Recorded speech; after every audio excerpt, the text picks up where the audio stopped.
আপনি ঈদগাহে সালাত আদায় করলে মসজিদের যে সওয়াব আছে সেটা কিন্তু আপনি পাচ্ছেন না।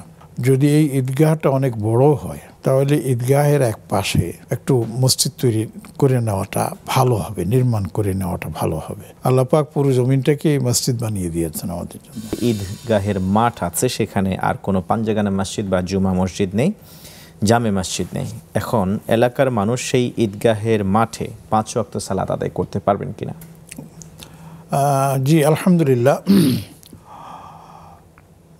তারা এই ঈদগাহে 5 ওয়াক্ত সালাত আদায় করতে আপত্তি নেই, করতে পারবেন।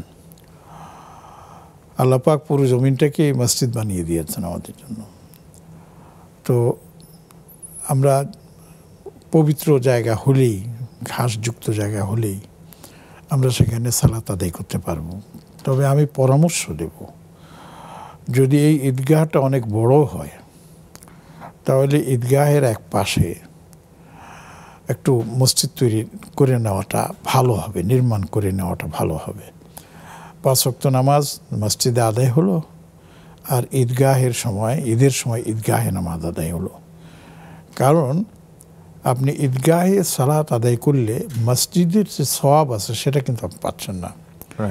মসজিদের জন্য যে আলাদা বৈশিষ্ট্য আছে সেটা কিন্তু আপনি পাচ্ছেন না। আর এটা শুনতে অবশ্যই একটু দুঃখজনক যে ঈদগাহ আছে আর পাঞ্জাগানা মসজিদ নাই, এটা ভালো নয়।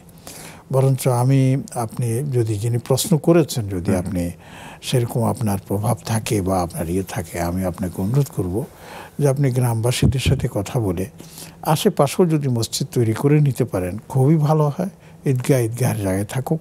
সেটা যদি না পারেন তাহলে অন্তত ঈদগাহের সামনের দিকের যে কোনো একদিকে আপনি একটা মসজিদ নির্মাণ করার ব্যবস্থা করে দিন।